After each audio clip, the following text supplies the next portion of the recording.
Hey everyone, welcome back to the show. Today's guest is Edward, and he is actually a fantastic friend of mine. Ended up writing the last chapter of my book, little did he know, but that's what actually happened. Edward is a graphic designer, I would say first and foremost. I think he is a social media expert as well. He does a lot of creative direction work, and as of recent times, has left his full-time job, his full-time position to pursue freelance creative, having his own business, being his own boss. And that's going to be the center of our conversation today. Edward, you can let me know if I missed anything, but today that's what I want to talk about is basically what happened. I think this is a situation a lot of people maybe find themselves in. They are either working that 9 to 5 or some other structure of where those hours are in the day, and they find themselves asking, how can I get out of this? Or maybe even if they, they're not unhappy, they could be happy. They want to just be their own boss. And I feel like in the creative space, you and I, many others that are going to be watching this, relate to that. So why don't you start with filling in any gaps that I missed, and then maybe talk about what you were doing at your previous job, as much as you care to say, and then we're going to slowly talk about this transition to full-time freelance. Yeah. Well, your intro was perfect. Okay, so thank you. Covered everything. Completely true things. All the things that I would highlight about myself. At my old job, so I was lead designer at Brain Trust Creative, which was it's a creative agency focusing on a lot of live experiences. They do all types of things: live events, motion graphics, environmental installations, graphic design, video production. And then graphic design was the one department I was the head of. Okay. So I handled all graphic design projects and supported all of the other departments because we did a lot of work that mixed all of those disciplines. So I was there for 6.5 years. Oh my gosh. Wow.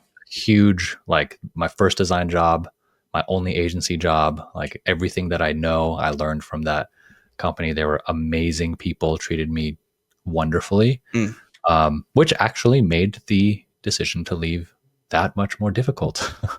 Yeah. But yeah, a lot of prep work went into like the year prior to me. So like all of 2024 was just like thinking about and preparing for this transition. And now I'm here trying to survive. Yeah. And trying to survive and documenting it on social media, on That's Instagram. right. So if anybody wants to go see that, Edward is making very entertaining clip-based content for day 1, day 2, day 3, or week 1, or what have you. So I am super glad to hear that you enjoyed your time at your previous agency, that obviously you learned a lot, because I think that's a really great indicator of a good work environment where you can learn a lot, or you can at least feel the freedom to learn a lot to boost your skills. So I want to just start with some basic questions that people might have. Is what you just mentioned, like 2024 was all basically prep. I probably in 2 columns. One was prepping your agency either to fill your slot and or train someone to take over, and then also over here on your side, which was to make this jump to no longer have full-time job, but to start your own. So can you walk us through the basic prep principles that needed to happen, like the things you knew needed to be in place before you basically pulled that trigger and went full-time freelance? Yeah, there's a lot, man. There's a lot to talk about. I mean, there was a lot of prep around the decision, like just making the decision, like, is this something smart? I'm a very risk person. I'm very afraid of taking any risk. And, I have when I was very young, like straight out of college, I did quit my job once, and I didn't have to think about it because I didn't have a mortgage. I didn't have a wife depending on me. But now I have all of those things and more. And so that whole decision was really hard. But it was ultimately because if my wife and I were talking about having kids, and if we were going to have kids, my risk was only going to increase. So I felt, this was our last chance. My wife told me like, either you try this thing you've always wanted to try now, Right. or we're gonna have kids now, and you're gonna have to wait. And so I was like, okay, well then let's try this now. Like, give me the push that I needed. Yeah. But the prep work was like just to get practical. It was like 6 months of expenses. Like, what I made a spreadsheet. What are all of the expenses that I'm gonna have for my business, for our personal lives, and I want to have 6 months saved up so that when I go off on my own, I'm not like saying yes to every single opportunity and being miserable, because the point is not to trade my Correct. current boss for other bosses. The point is to have more fulfilling work. And so I had that very intentional. I sat down with my wife and I defined like, how long am I going to try this? So ultimately we decided, if I have only 2 months left in that savings fund, that emergency fund, then I need to start looking for jobs again.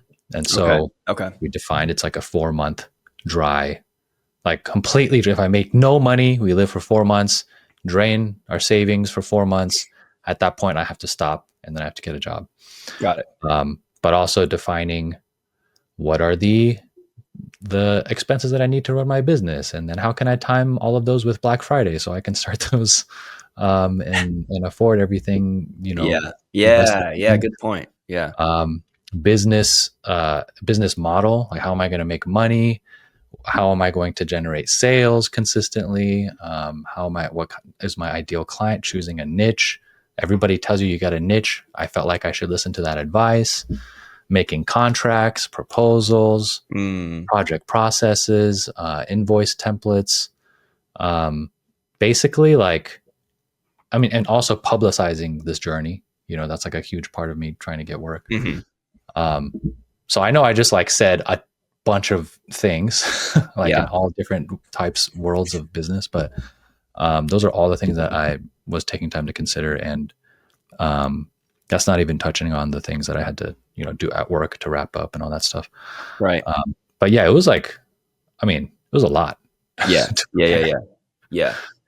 I want to know, like, just to get the like time for what you said, like dry run or something, right? So you're saying, this is obviously extremely smart prep work. You're making sure that you have 6 months reserves. Is that correct? Yeah. Okay.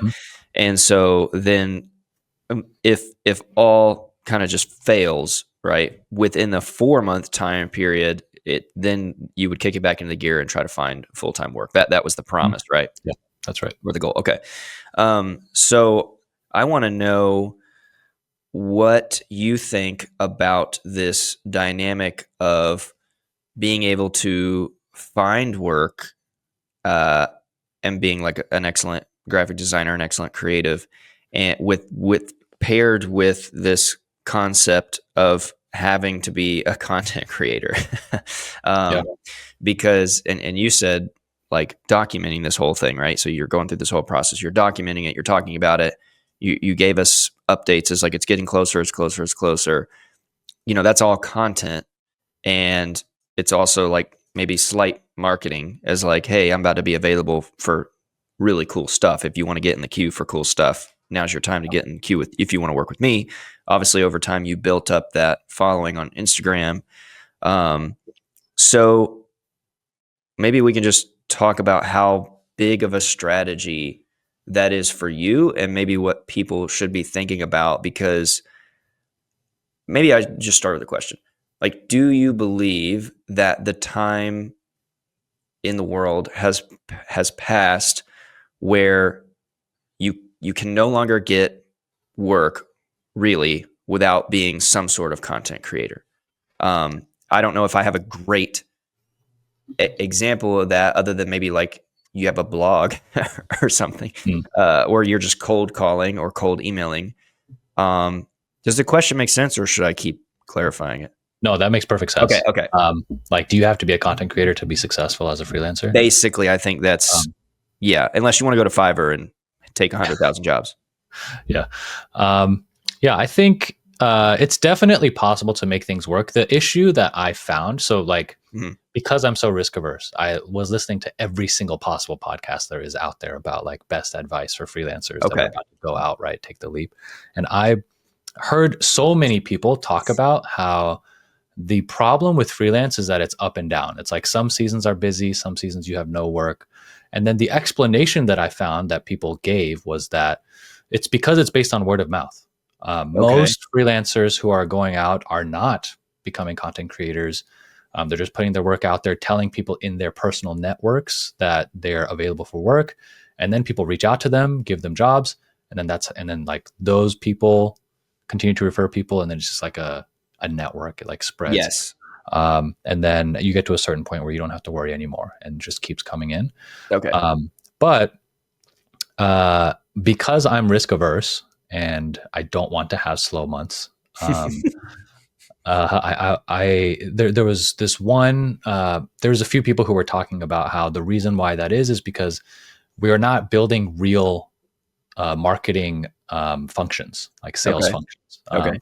We're not putting ourselves out there regularly, creating a regular, reliable amount of leads, and then converting, like having a way to convert those leads into clients. You're not selling cars. Yeah. Yeah. And so for me, I thought, well, in my experience, because during COVID, I started posting online, I found that actually it's not all word of mouth for me. For me, it's every time I post, it's like clockwork. If I'm posting regularly, I'm getting inquiries for work. Okay. When I stop posting, I stop getting inquiries. And I found that to be true from all the resources I listened to. And so I thought I need to just be consistent with social and my leads will never dry up.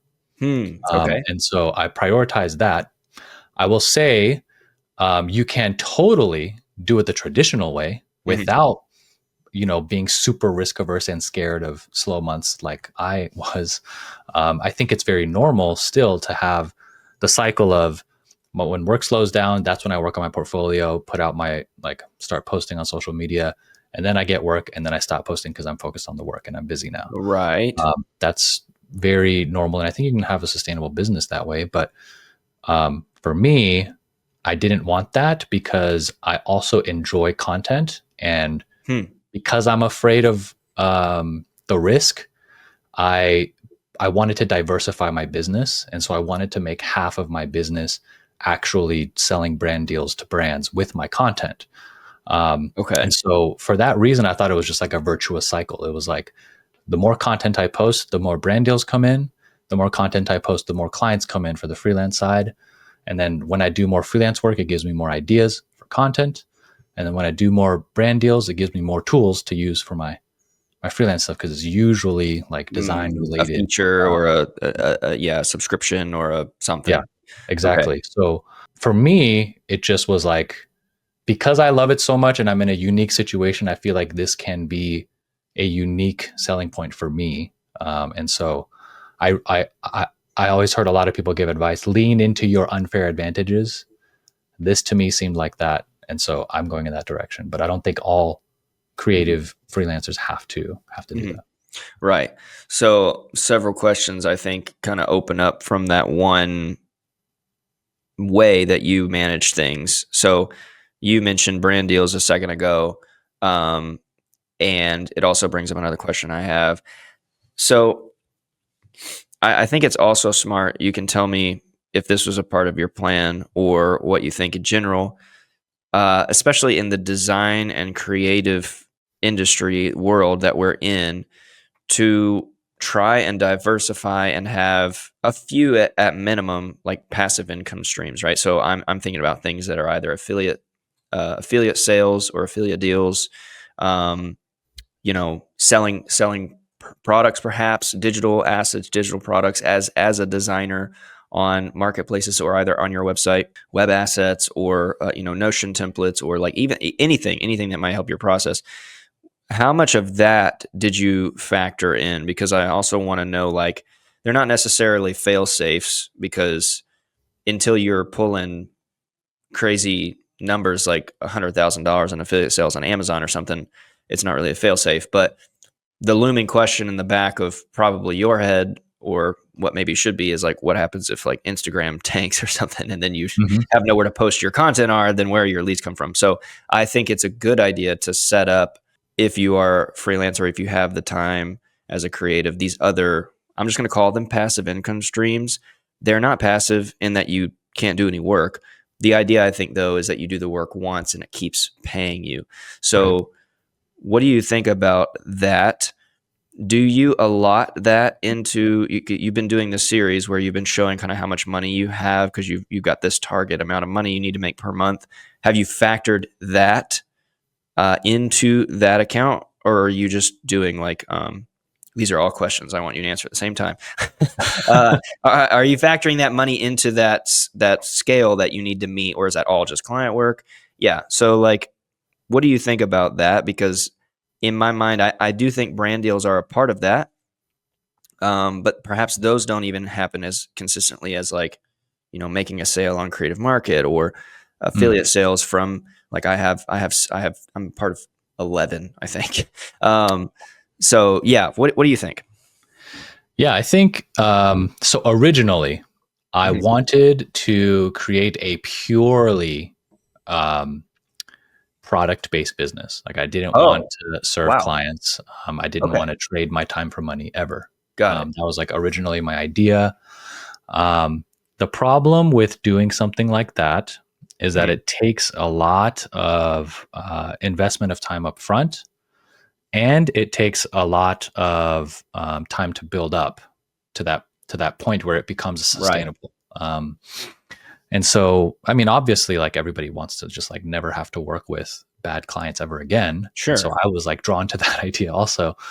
Um, but the issue is that because of I felt the urgency from my wife that she wanted to have kids, I thought, okay, actually, the fastest way that I can make the most amount of money, uh, most as in most for me to live like enough, like to make it a full time income, Mhm. not most as in the cap is the highest. I think the digital products are definitely infinitely scalable. Sure. But I thought the fastest way for me to start that business that could replace my income would be to do freelance first. And so I fully intend to explore other avenues of income that are less coupled with my time. Um, but the content at the very beginning, the splitting it down the middle, content and design, it has been exactly middle. Like, the average project value is the same, and Really? the average, however, on the content side, the amount of hours it takes to make it is lower. So it's Yeah, I actually was more gonna, yeah. profitable on the content side than the design side. Mhm. Um, but yeah, you'll get basically when you even it out hourly or profit wise, they're equally profitable and consistent. Hmm. Um, and so for me, it was like these are going to be the bread and butter. As soon as I can test and prove that these are good businesses for me to live, then I'll think about how can I replace some of my time and then invest in these things that are not coupled with my time so I can have more freedom in my life. That's like the long-term goal. Mhm. Right now I'm still in survival mode. Okay. But that is, yeah, where my mind is at. Okay. So they are you so you're saying that they make up 50% currently. Yes. Okay. So they make up 50% because they are, as you're saying, equally as profitable. And it also, maybe takes technically less work hours to do these content deals because, well, also they're probably a little bit more fun to make.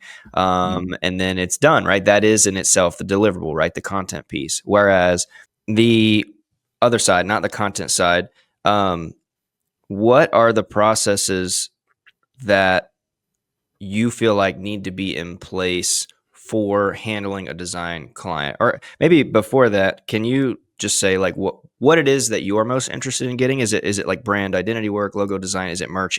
Anything? Like, what is it that you're trying to look for? Yeah, I'm focused on branding and Okay. web design. And Mhm. web design. Okay. And so for those that are thinking about either in the graphic branding area or otherwise, what do you think are the most important processes that they should have in place if they want to go more that route? The reason I ask this question now is because you've built your following, you have some reputability, especially with previous, brands or companies or subscriptions or tools and things like that. Someone that's either starting out or been in it for a little bit probably doesn't have that. So they're not getting as big of a brand deal. They're not getting as big of a money paycheck for that. So they're going to lean probably more heavily, let's say 70, 80% more client work. What are the most influential processes that you have set up to have a seamless project? I know seamless is a big word. Let's just say as painless as possible, because Yeah. some clients, they're not necessarily being hard to deal with. They just, they have particular wants and desires and needs. And then other clients, they're going to let you have free reign.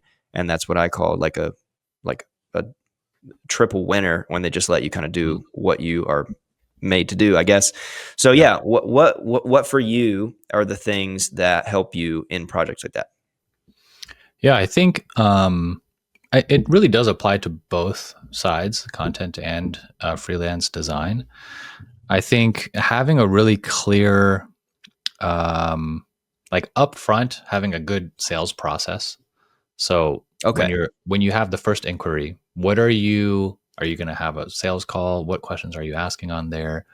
Talking about timeline, talking about money, talking about deliverables, all of that. You need to be really comfortable and confident that you're collecting all the information you need, and then determining live on the call if you guys working together is the best Okay. thing. That will prevent a lot of problems later down the road as well. If you can just vet, like, hey, I like this week I had a sales call where I said, hey, I don't think it's time for you to invest in this. I think you need to, work on your content, figure something out there, and then when you find something that works, we can come back and talk and maybe beef it up with proper branding. So being able to have that conversation confidently is huge, and that will come with having a lot of them. And then the second piece is going to be, I mean, I guess part of that is being able to produce a custom proposal within 24 hours.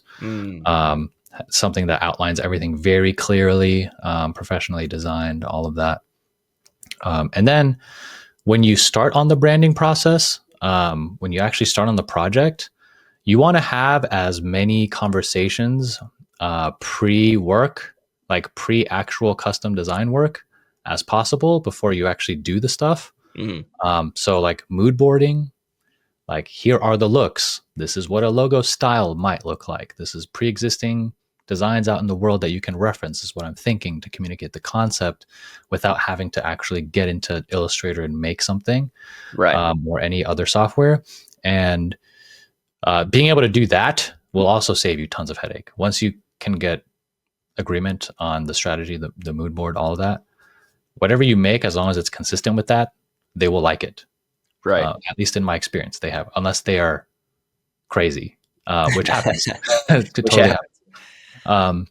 But yeah, that'll eliminate really most of the bad things. And then it also, even before the sales, it's like deciding who your ideal client is. Usually someone who aligns with your personal interests, your personal beliefs and values, and then communicating that on your website so that when somebody gets to you and wants to work with you, if they see, oh, I'm not really this type of vibe, I don't want to work with this guy then, versus somebody who's like, oh, actually, this is exactly my vibe, and I can't believe how many ways we are similar, and this guy is exactly who I want to work with. Right. When you have someone like that, they're also going to trust you more off the bat. Right. They're just going to say, you can do more. I trust you, all that.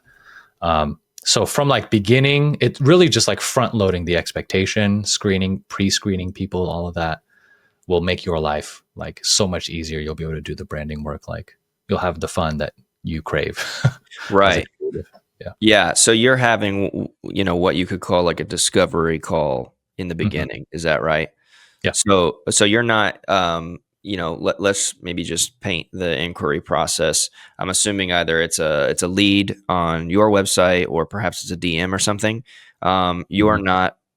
Do you ever, and or what do you suggest, like in terms of pricing? Do you uh, do you answer the inquiry that's like, can you give me what your potential rates are? I tend not to, because I don't really deem it as as serious client.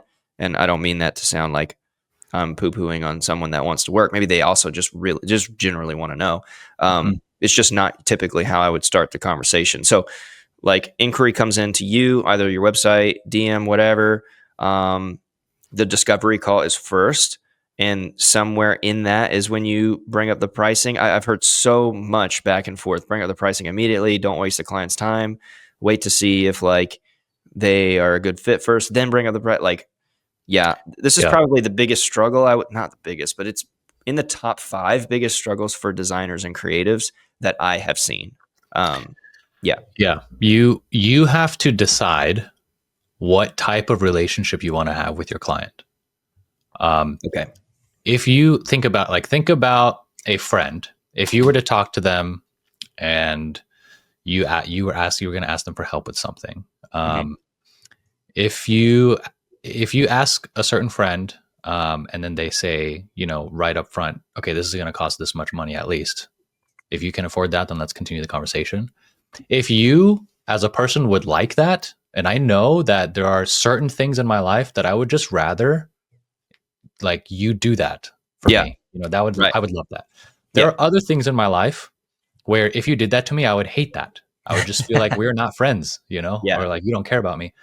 Um, you have to decide what relationship you want to have with your client. So I think prime we all maybe know the prime person who would say on the internet for two designers that you need to talk about price up front. Hmm. If you I mean, he gives off a very strong business vibe. Like, Yeah. I'm a business person, we're not friends.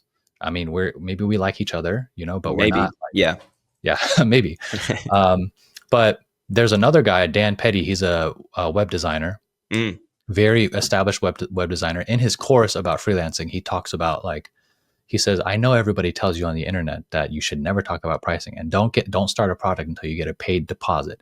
And he Mm. said, I never do that because it makes you look money hungry, and it Mm. makes you look like you're all business, even though you're friends. And he's a really chill guy. He's like Sure. really friendly, really warm, and he'll say, like, here's the invoice, but I'm already starting to work on this, Hmm. pay it whenever you can. And then of course, if they like ignore you for like a week, then stop working on it, but um, I think it just depends on what you want. And for me, I want to have a relationship with my clients where they feel like I'm here to serve them. Hmm. A big reason why I'm still choosing to do client work is I really feel like as creatives, we have a unique privilege of being able to help people really quickly, really easily without needing certifications or like PhDs or like, Mm. whatever it might be. Yes. Like, we can actually change someone's life. Hmm. And I want them to know that I'm here to serve them. And it makes me, I really enjoy the act of like helping somebody in this way. And so I want that relationship where I don't talk about the money until the end of the conversation. Um, there are even some projects that come in where I'm like, I love this so much. Here is my starting price usually, but if that's too much for you, tell me, and I'll try to make this work. Like, I want to Yeah. work with Yeah. you. Yeah. Yeah. Um, so like for me, it's not all about the money, but Hmm. I understand that for other people it's different, and you might want to work with Right. people who um, ideally like value the same thing, and Hmm. so it might be better for you to take that approach. Yeah. I think it depends on the individual personality. Okay. Yeah. I like that. I mean, I can respect both. It reminds me of some conversation I had with Raj and Kat Howe, from How and How Design. If anybody hasn't seen that interview, you can go check that in the cards. They are amazing brand designers over at How and How. I mean, just like god tier level Mm, work. It's so good. And they have a similar inclination, especially if it's going to be like nonprofit work or a charity or something, and they love and believe in so much they're just going to do it. But I really like their take on, after this kind of discovery call has gone pretty well, and they've mentioned everything that's kind of going to be in it.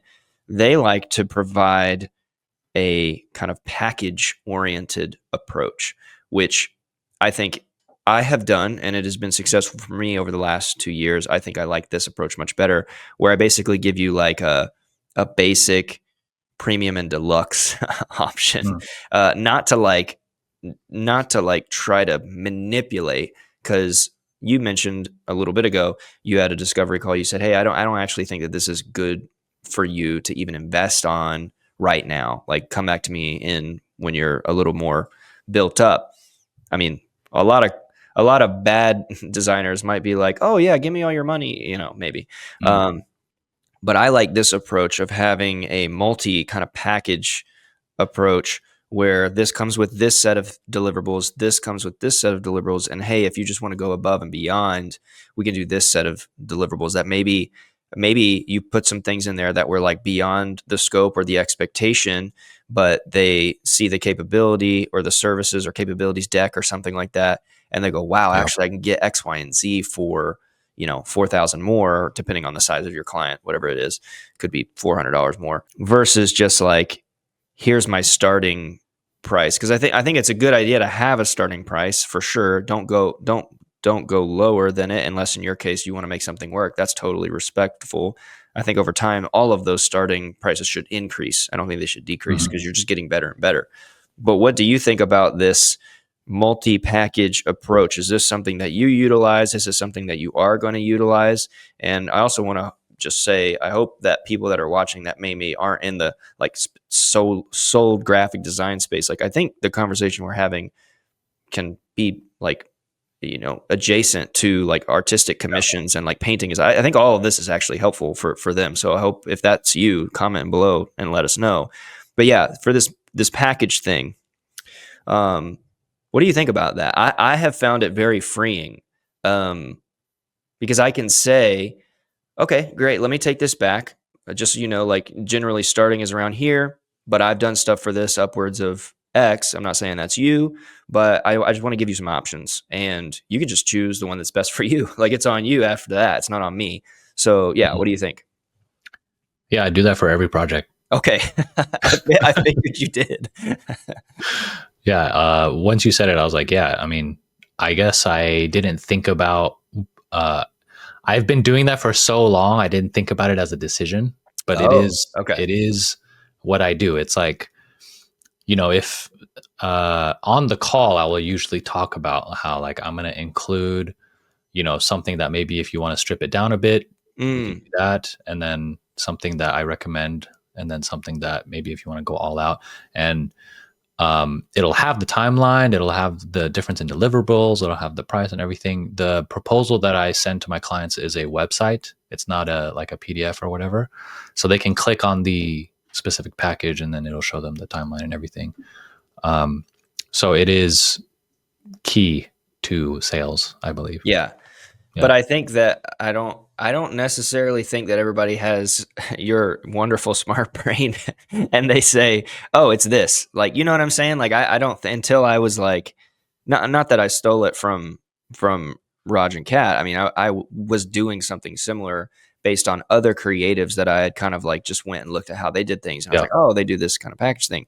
But like, that's not the like Fiverr or Upwork, or Contra like method. That's like, you give me this, I give you this, like, you have this discovery call and you say like, 40 grand, that's what it is. And you get X, you know what I mean? I don't know if it's as obvious as, you need to have some tiered options. And obviously, I don't think you and I are telling anybody what they have to do. You don't have to Mm, listen to us at all, obviously. yeah. Um, but I do think that I think it's better, because perhaps they do pick the middle or lower tier, and then you're like, great, I don't have to do as much work now.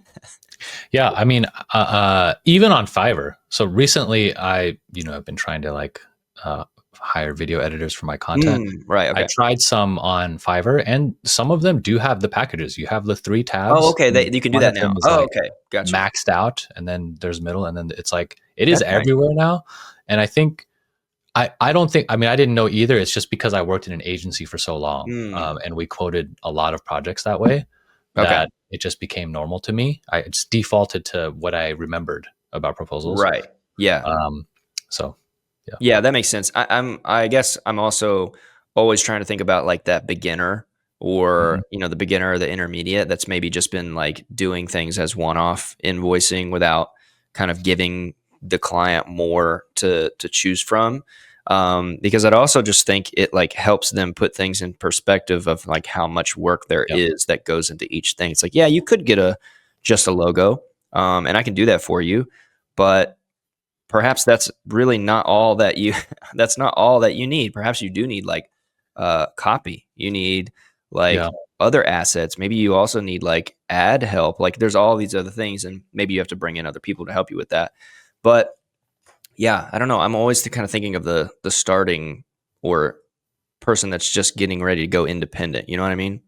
I think it's good for everyone at every stage because so right when I left my job and I posted the video about it, and Mhm.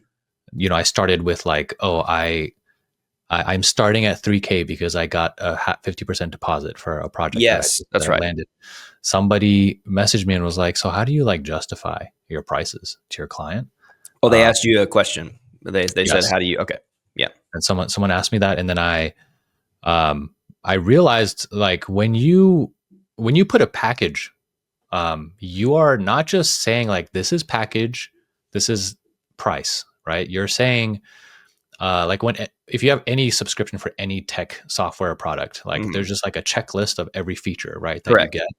Um, you're you're without work like conversating about it. You are showing them this is what all of these things put together costs. Like Yeah, you're showing them the value in what of they're this paying. thing. Yeah. But the benefit of showing multiple is that it shows them the scale, like how it goes up and down. So when you start to see like, oh, this doubles in price when it's like 2 times as fast, then the client begins to understand why the middle one is costing this much and then that one, and then like they start to play with in their mind like, okay, so yeah, if it's faster then it's going to be more expensive, or if it is more comprehensive it needs to be more expensive, if there's more deliverables it needs to be more expensive. Mhm. They start to understand that, and then you have to do less arguing about like, hey, why am I worth this much? Because I've literally broken it down for you what you're getting at every stage.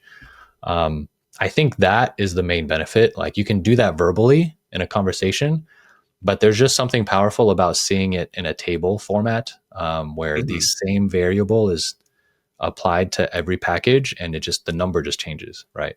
Yeah, yeah, yeah. Um, I think that is a useful tool for anyone at every stage, even like when you're presenting logos. You got Mhm. the three options. I usually present a spectrum, like this one is safe, this one is like probably it's going to push you like evolutionary, or revolutionary is going to be like a step forward. This one is going to be evolutionary or I'm mixing up the words, Yeah, but this one's yeah, going to yeah, be yeah. completely different and risky and bolder. So I'm showing you options on a spectrum, and then the clients, like, it helps, instead of just, oh, this is like these are the same, solving the same issue but they're just different logos, instead of oh, these are different approaches. Mhm. How much do you want to dial it up?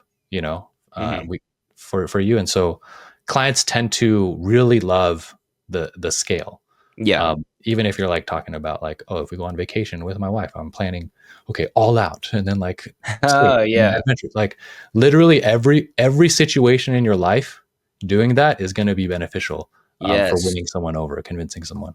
Yeah, good point. Yeah, and even again back to the kind of like those of you who are more on the artistic, or maybe you're painting, or maybe you're lettering or something like that. We worked with my wife and I commissioned this digital artist to draw this really really awesome kind of like Polly Pocket esque thing of a video game that we both love, and she like gave us the commission prices, like this is level one, this is level two, this is level three. She literally gave us three, and it's like Mm, each one is going to be more detailed. Like if you pick the $200 one, you get two levels of the pocket thing. You know what a Polly Pocket is, right? Opens or whatever. mm, And then if you get the middle one, you get like two levels of it, so you get like lots more detail. And if you pick the third one, you get like the maxed out. Like there's a whole bunch of levels to it. It's a massive mm, one. You get anyway. So like I think this is scalable for really any creative thing.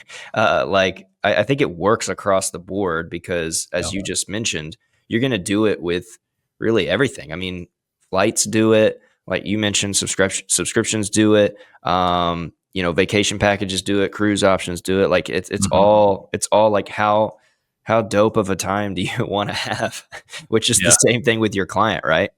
And it's got to be at least three so that when someone says picks one, they're not, when someone It's one or the eliminates other. one, Yeah. they're not saying yes to the other one. Hmm.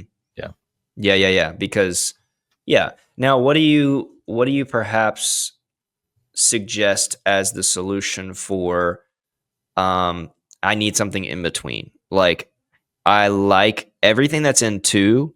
I don't want everything that's in 3, but I need this extra thing. For you, is it like are you easy enough to bend and say like, "Oh, okay, great. Yeah, we'll just add X dollars for that variable." Like, how do Yeah. you?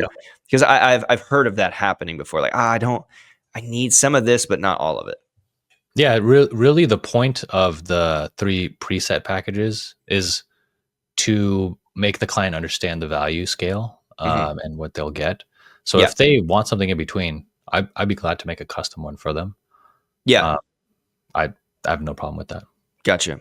And when it comes back to handling pricing, you mentioned earlier someone asking you how you validate your pricing, but you also mentioned that you get a deposit. I also do this. I do not do any work without a deposit first. There's other people like the person that you mentioned that starts working on stuff and sends an invoice and is basically like, "Hey, pay when you could do it." I think this may also just depend on who you are, your personality, and the time that you have.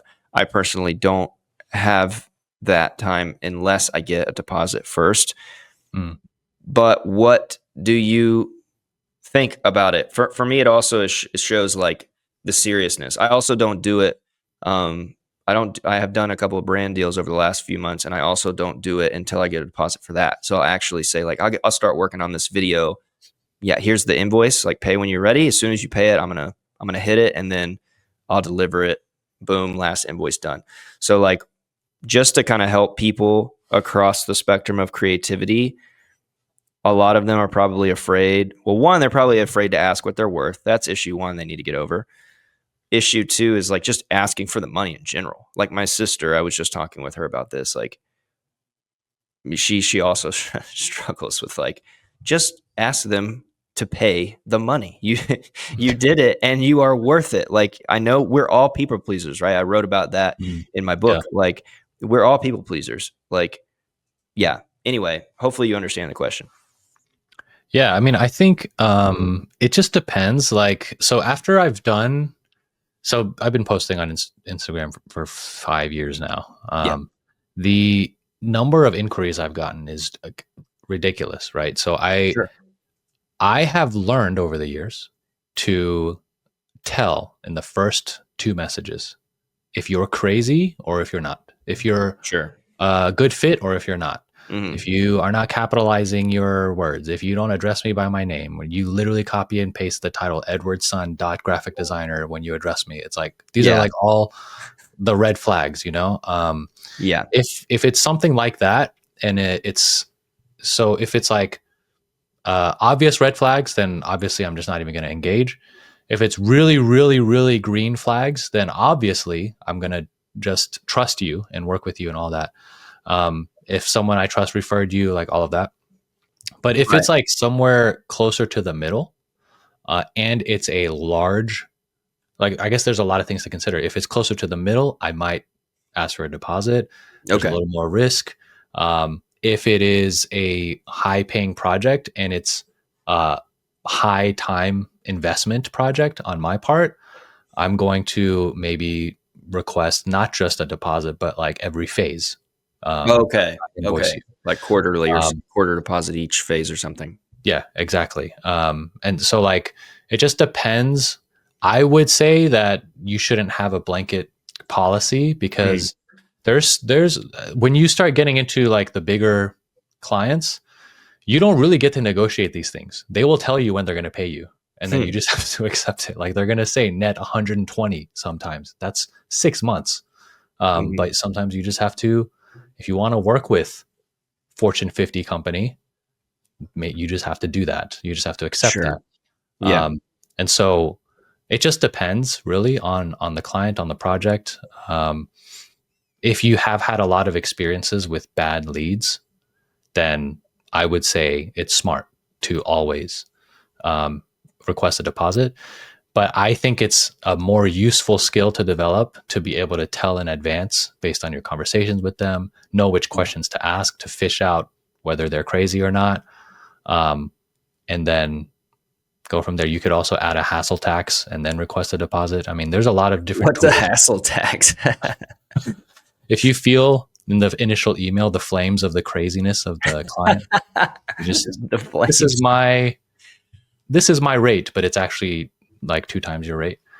And then if they say yes, then you're willing to deal with the craziness. But oh, I see what you mean. Like, okay, yeah, you just give them. I've done that once or twice before, and yeah. somehow got it approved and paid, which was interesting. But I didn't call it that fun word. That's really fun. I think I'm gonna start using that now.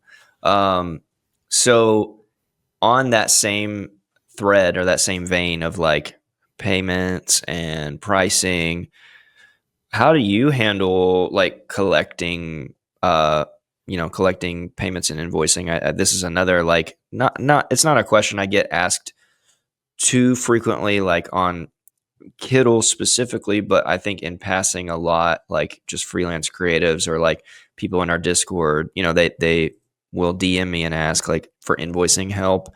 And obviously there's a lot of tools. I stick to I pretty sure I use Square invoicing for most things because when I'm out and I've forgot to do something, I can send it on my phone, which is actually nice because I already have a template for that. Obviously, it's a much bigger process. I'm going to send like a proper kind of like nice letterhead invoice, all this, such that, and the other. Do you use any nice tools or features? Do you just kind of use what's embedded in your site, which I believe is with Framer now? But yeah, what do you think about that? I will default if the client doesn't give me the way that they want to pay me, which is common also. Yeah. I will I'll use PayPal. Okay. Interesting. And then Interesting. I'll eat the cost. Interesting. I just want to make it easy, as easy as possible for them. And you can generate an invoice and easy transfers. Most people in the world are okay with paying through PayPal. But if it's a company with an accounting department, I'll send them an invoice and ask them to mail me a check. Okay. Or if they are willing to do ACH deposits, just like direct deposit, I love that. Yeah, it goes right into your account. Yeah. Yeah. But a lot of times they will tell me like, sign up for this platform. This is how we pay all of our contractors. Yeah, like Tipalti or something. Yeah, and then I do that, and then they'll pay me that way. I prefer that, but commonly PayPal is I'm invoicing a lot of people through PayPal. And with that, do you mean you're doing like the like services and whatever it's set up? I have a business account. You can create an invoice, and then you can add a database of clients, and then products. Pricing. Yeah, Square is like exactly the same way, but obviously they'd have to have like a credit card or whatever they feel comfortable with. So, but yeah, that makes sense. I should start offering PayPal as an option. I didn't even think about that. Yeah, that makes total sense. Dang. I guess maybe the last question thing that we can jam on for just a second is like for you in this journey, like what the struggles have been or the current struggle. I know you're like what, a month-ish in or a little more or something like that. Yeah, like, it's been since January 1st. So 26 days. 26 days. In the 26 days period, which this is obviously going to look different in 3 months than it is in 6 months than a year. Like, give us your biggest challenge, hurdle that maybe not overcome yet, and like any kind of little challenges that you have overcome and like are able to be like, oh, this was a nice win for us. Yeah. Okay, I'll start with things I haven't overcome yet so we can end on a good note. Oh, great. So things I haven't overcome, time. Time is the biggest thing. When Dang. Okay. when you're doing content and design work, Mhm. it is just crazy, bro. Like I wake up at 7 a.m. I work until 11 p.m. Like Whoa. so I also I will caveat that I am working on the solution to that, which is finding an editor. I have Okay. found an editor. Got it. That's We've the big made one. we've made an agreement to do a certain number of videos a month, and it's just that in January, because this is the first month working together, they're currently making all of the videos for February. So in January, I have to make the videos. Oh, In got it. February, I will no longer have to make the videos, and then I will have a normal life again. Yeah, you have a that's lot of time back. that's the theory. I don't know if it's really going to work that way because revisions, delegation, finding time for me to give them extra content to work on in advance. I'm still figuring that out. But while I'm doing this series, for some reason I decided to torture myself by making myself publish 3 videos a week minimum. Yeah. While for the first 30 days of my freelancing, it's just so much time. I don't have a break. But it has led to a lot of work. So There you go. I think it's accomplishing what I wanted. And I would not recommend doing this without a plan like what I just described, like a plan to make it Yeah. temporary and then sustainable for long term. You can't do this. You can't do this for 6 months, even 2 months. Like I can barely do it for 1 month. So that's one thing that I am still resolving. The thing that I've overcome is, what we talked about. Like I thought that I was worth 1/4 of what I now think I'm worth. Okay. 3 weeks ago, and so I remember there's that project that came in, the very first project. I was like, okay, I actually know the name. I actually know this company, and I know that they're a huge company. So I'm thinking of charging like my regular rate, but I feel like that's low. And so I like asked ChatGPT and I was like, hey, so what should I charge? And then it told me to charge 10 times more. And then I was like, Whoa. what if like, I feel nervous about that. And then I was like, what if I charge less? Like, and then they were like, if you charge less, you would be severely undervaluing your services and like all of these things. Here's a few like ways for you to like change your mindset and all of it. Like ChatGPT was like trying to coach me. And then I was like, okay, this is a little, I still don't know. And so I have this book, the graphic artists pricing and ethical Handbook. Yeah, I have the same Yeah. one. Yeah. And so I turned to the page because it has tables of pricing. I turned to the page for branding, similar scope to this project. And it was like the range was like similar to what ChatGPT said. And so I was like, okay, I'm just going to charge like the floor of this range, even though it's 4 times higher than what I Normally was thinking of charging. And then they were just like, great. Yeah. That's the thing. You never know. You never know how much people are willing to give you unless you give them the opportunity. Yeah. So I was mind blown, like really like, and then I met up with someone else who recently started freelancing that I know. And I was telling him about this. And then he was like, listen, bro, let me tell you this crazy story. There's this one individual person, not even a big company, charged me. I told him the price, which in his price was like double mine. And the guy was like, yep, sounds great. It's like, this is it's just like it's a journey, and I am learning to appreciate my own worth. That's fantastic, man. Yeah. That's exciting, and I'm happy to hear that major win. Per usual on the podcast here, we like to give our guest the floor to mention anything that is coming up, either or just anywhere to follow, or any products, any services, anything basically that you want people to know about, and or links that we need to put in the description. I give you the floor now to mention any of that. Well, follow me at Edward Creates on every platform. There you go. And edwardcreates.com. You can see my work. I would love to help you with web design, branding. If you're an artist, I would love to talk to you about, I guess, all of the things that we talked about on this podcast. Yeah. I'm available, and I am hoping to survive longer. So please talk to me and follow along for my journey, which I'll be sharing for the next, foreseeable future on my Instagram. So wonderful. All right, everyone, please check out the links. They are down in the description. Thank you all so much for watching, especially if you've gotten to this point in the show. We truly appreciate it. It helps us out a ton here on YouTube. Edward also has a YouTube channel. I'm going to link that down in the description as well. Please go follow him over there. Now, if there's something that we talked about in this conversation, please comment below, because it's more videos that I can make. It's more content that Edward can create, specifically on anything having to do with being a freelance creative or pricing or whatever it was. I'm sure you have questions. I have questions.